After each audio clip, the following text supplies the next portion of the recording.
दोस्तों, डेजिग्नेशन यानी पद को अपने करियर का आधार ना बनाएं। क्यों? जानने के लिए देखिए इस वीडियो को।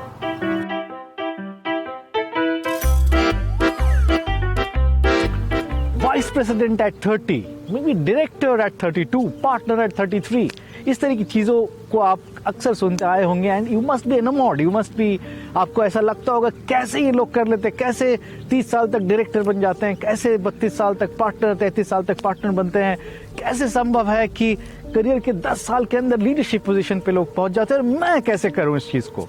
मेरा आपसे उल्टा सवाल है कि क्या ये जरूरी है? करियर के आधार को डेजिग्नेशंस ना बनाएं। क्यों? मैं बताता हूं।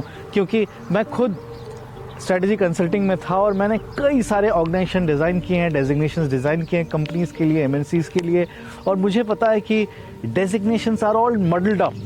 यानी डेजिग्नेशन का कोई यूनिफॉर्म मापदंड नहीं है। किसी ऑर्गेनाइजेशन में जो डेजिग्नेशन बड़ा सही साउंड होता है, वाइस प्रेसिडेंट, प्रेसिडेंट, दूसरे ऑर्गेनाइजेशन में वो काफ़ी जूनियर हो सकता है, क्योंकि इसके कई नॉमेनक्लेचर्स हैं। कभी यूरोपियन सिस्टम है, ब्रिटिश सिस्टम ऑफ नॉमेनक्लेचर है, अमेरिकन सिस्टम ऑफ नॉमेनक्लेचर है, तो बहुत सारे नॉमेनक्लेचर्स हैं जिस बेसिस पे ये होता है। तो जैसे मैं एक एग्जांपल पर्सनल देता हूँ। मैं जब अपना इंजीनियरिंग किया, टाटा स्टील ज्वाइन किया, I join as a manager, right. बहुत यंग उम्र का था। आप समझ रहे हैं, इंजीनियरिंग पास मतलब 21-22 साल का बंदा होता है।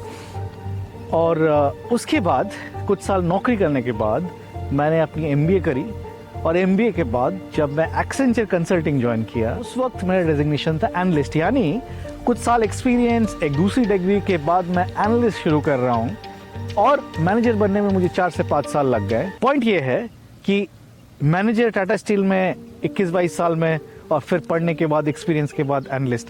मजाक लगेगा पर यही सच्चाई है, क्योंकि डेजिग्नेशंस का कोई माँ बाप नहीं होता है। दूसरा मैं और एग्जांपल दे रहा हूँ। कई ऑर्गेनाइजेशंस में आप देखेंगे, जैसे बैंक्स में अक्सर लोग बहुत जल्दी एवीपी, वाइस प्रेसिडेंट बन जाते हैं, क्योंकि वहाँ पे कई बार तो second designation, third designation vice president होता है। जबकि बहुत सारे प्रोडक्ट ऑर्गेनाइजेशंस में वाइस प्रेसिडेंट बहुत सीनियर ऑर्गेनाइजेशंस वाले सीनियर लीडर्स को कहते हैं। कम से कम 20 साल, 25 साल एक्सपीरियंस के बाद आप वाइस प्रेसिडेंट बनते हो, और बहुत कम वाइस प्रेसिडेंट्स होते हैं। तो ऐसा फिर से क्यों है? क्योंकि ये सारा मडल्ड अप है। इनफैक्ट मैं तो ये भी जानता हूँ, कई सारे इन्वेस्टमेंट फर्म्स में जहाँ वाइस प्रेसिडेंट पहले होते हैं, उसके बाद आप डायरेक्टर बनते हो, as opposed to other organization जहाँ पे आप डायरेक्टर पहले बनते हो और वाइस प्रेसिडेंट बाद में आते हो। तो मैं ये कहानी आपको इसलिए सुना रहा हूँ, क्योंकि अगर आप डेजिग्नेशन को पकड़ के अपने करियर डिसीजंस लेंगे, तो आपकी गलती होने का चांस बहुत हाई है। क्योंकि आप किसी एक ऑर्गेनाइजेशन में काम कर रहे हैं, दूसरे ऑर्गेनाइजेशन में आपको जॉब ऑफर किया, बड़ा सही सा नाम दे दिया, वाइस प्रेसिडेंट, एवीपी एट्सेट्रा, आप वहाँ फंस सकते हो। क्योंकि आप हो सकता है कि उस नाम के पीछे दौड़ गए। जैसे मैं एक्सेंचर में था, अगर मैं एनालिस्ट हूँ और मुझे किसी ऑर्गेनाइजेशन ने असिस्टेंट मैनेजर या मैनेजर का पोजीशन दिया, इसका मतलब ये नहीं कि वो नेसेसरली एक बेटर रोल मिल रहा है मुझे। क्योंकि जब भी आप जॉब ट्रांजिशन करते हो या जॉब के चॉइसेस करते हो, करियर डिसीजंस लेते हो, आपके कुछ बेसिक मापदंड होते हैं। और उस मापदंड में मेरा मानना है 4 इंपॉर्टेंट फैक्टर्स होते हैं। नंबर 1, आपको रोल समझना चाहिए कि जो रोल आपको मिल रहा है, वो रोल आप करना चाहते हो, क्या वो मीठी रोल है, क्या उसमें आपको नया चीज़ सीखने को मिलेगा, क्या वो रियली उसमें पावर है, उसमें इम्पैक्ट है बिजनेस का, बिजनेस क्रिटिकल रोल है। दूसरा, रिलेटेड टू रोल इज आपको सीखने का क्या मौका मिलेगा। तीसरा, आपके कोलीग्स कौन है, पीयर्स कौन है, बॉसेस कौन है, क्योंकि you learn a lot from your peers, right. इस किसी भी ऑर्गेनाइजेशन में तो ये जानना बहुत ज़रूरी है कि कौन सा क्वालिटी के लोग उस ऑर्गेनाइजेशन को ज्वाइन करते हैं, क्योंकि nothing beats that. It's extremely important कि आप उसको ठीक तरीके से चुनें। और चौथा फैक्टर है ग्रोथ प्रोजेक्ट्री क्या है आपका। मतलब आज आप ये काम करेंगे, क्या वो आपको रोटेट कराएंगे, हॉरिजॉन्टल डिपार्टमेंटल शिफ्ट है, वर्टिकल शिफ्ट है, कितना फास्ट है, उन सबको देखें आप।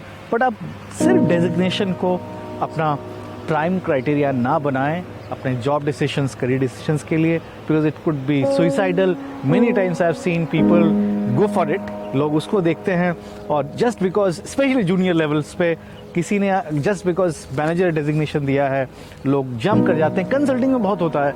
मेरे दोस्त थे, बहुत सारे एनालिस्ट कंसल्टेंट थे, उनको इंडस्ट्री में मैनेजर रोल मिल रहा था, वो जंप कर गए, थोड़ा बहुत पैसा ज़्यादा मिल गया, बट बाद में उन्होंने रियलाइज़ किया कि ये जंप सही नहीं था उस स्टेज ऑफ देयर करियर।